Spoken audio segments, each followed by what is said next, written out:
The billionaire who cleaned up his own mess and still lost everything. He used to say that gold looked better when the poor were far enough not to touch it. He believed that the smell of bleach didn't belong in a palace. Now he kneels on the marble floor, scrubbing it with his bare hands. There are no servants, no music, no camera crew documenting his extravagant life. Just him, a cleaning rag, and the echo of his own guilt bouncing off the walls of a mansion that's too quiet to be rich. This is where he ends up. But let's go back to where it all started. Back when he had it all. Back when the world bowed to his signature.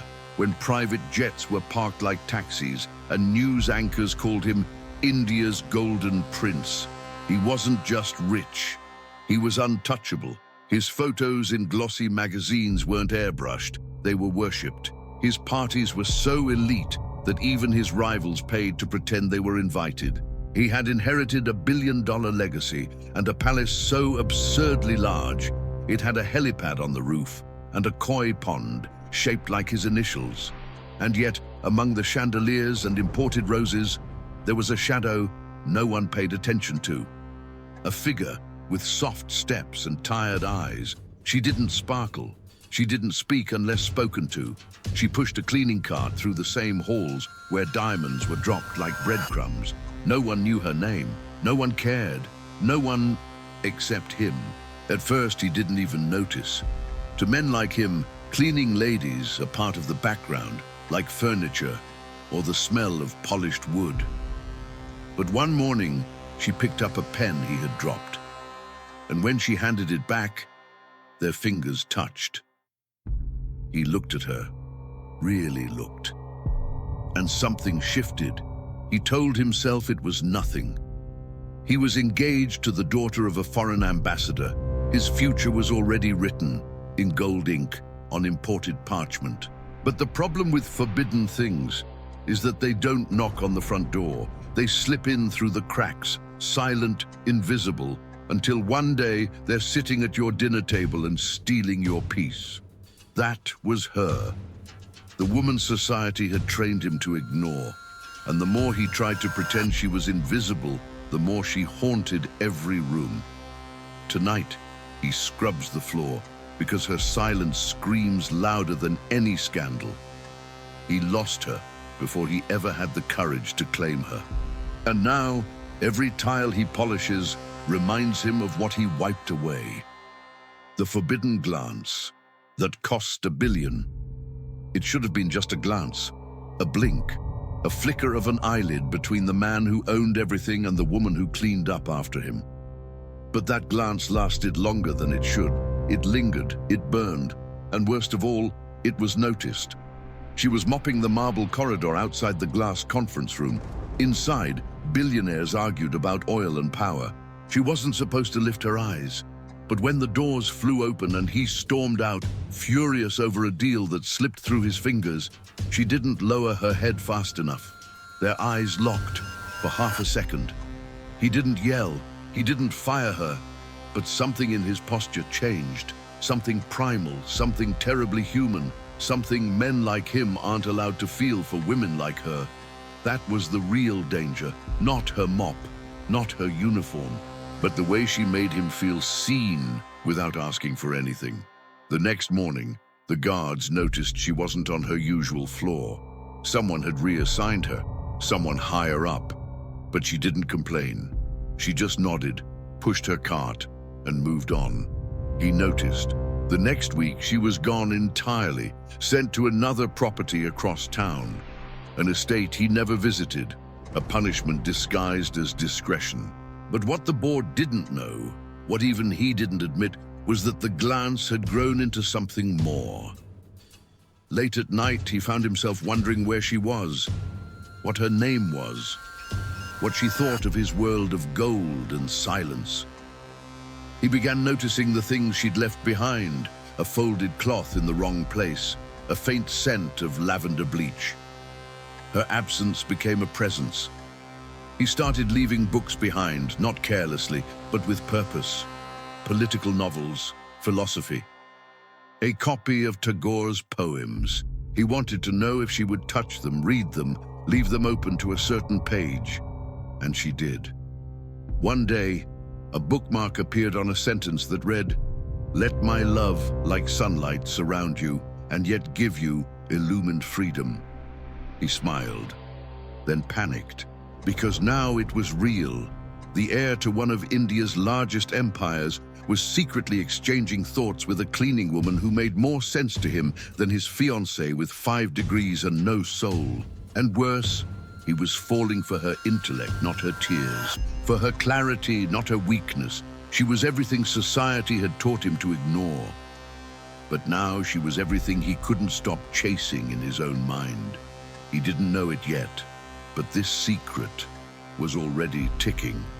And when it exploded, it would take his reputation, his engagement, and everything his name had ever built. When the press asked about the cleaning lady, he lied. They say lies taste like honey when whispered in the right room.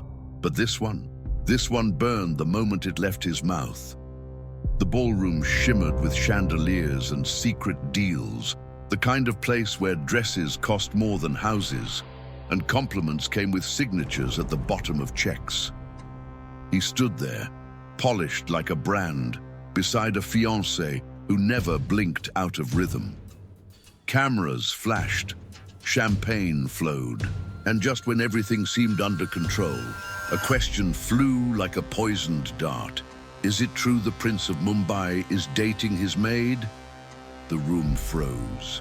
His fiancée's smile cracked, not visibly, but in the kind of way women like her do, behind their eyes.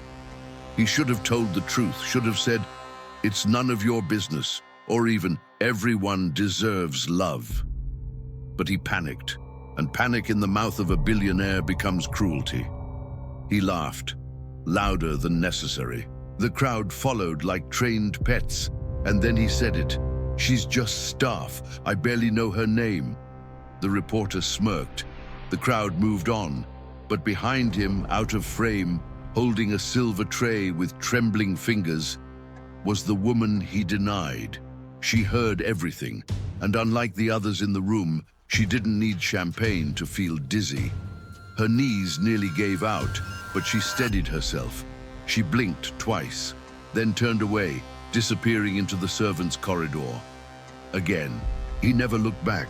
Not that night, but the lie followed him, not just in headlines or whispers at the polo club, but in his own silence.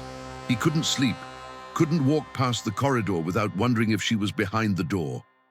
He told himself he had done the right thing, that protecting his name was necessary, that love can't exist between worlds divided by billions.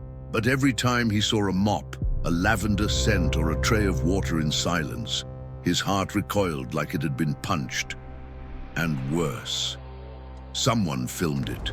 Not her, not him, but a waiter with a camera phone who happened to catch the exact moment her face shattered behind the tray.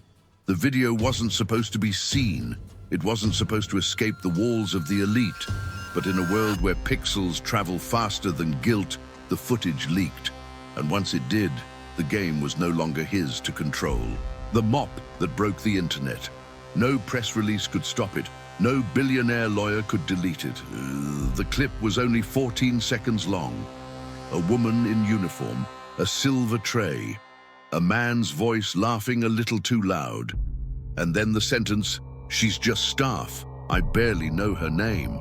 The camera caught her face, not crying, worse, numb.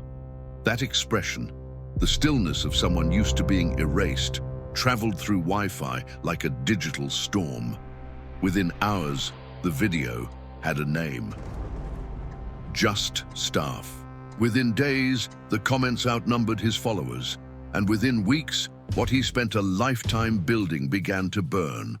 What no one expected was what she did next. Nothing. She didn't rant, she didn't sue, she didn't even speak. Until one morning, a quiet video appeared on a small personal channel. She sat in front of a simple curtain, hair tied back, no makeup, no script, just her truth. She told her story, not with revenge, but with dignity. She spoke of silence, of humiliation that hides in uniforms, of how you can work 10 years in a house and still be invisible. She said she never expected love, only respect. And when even that was denied, she left. Not because she was weak, but because she finally understood the difference between love and a spotlight. Her voice shook once, then steadied. She thanked the stranger who filmed the video, not for vengeance, but for proof that she existed. The world, it didn't blink, it roared. Celebrities reposted her clip. News anchors quoted her. Activists called it a moment of cultural reckoning.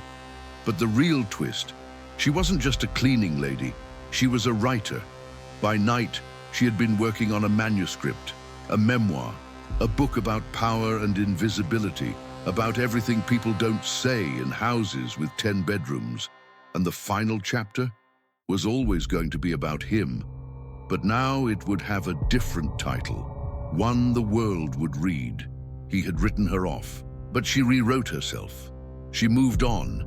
He never did. His palace didn't burn, but it felt like ashes. His name still opened doors, but fewer now, colder ones.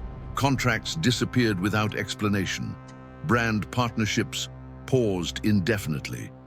His parents called emergency meetings with legacy advisors. His fiancée vanished to another continent for clarity. And his fans, they weren't angry. They were disappointed, which is worse. Meanwhile, the woman he once called just staff was invited to speak at universities. She was offered book deals, interviewed, admired. She didn't chase fame, it found her. Not because of what he did, but because of how she refused to let what he did define her.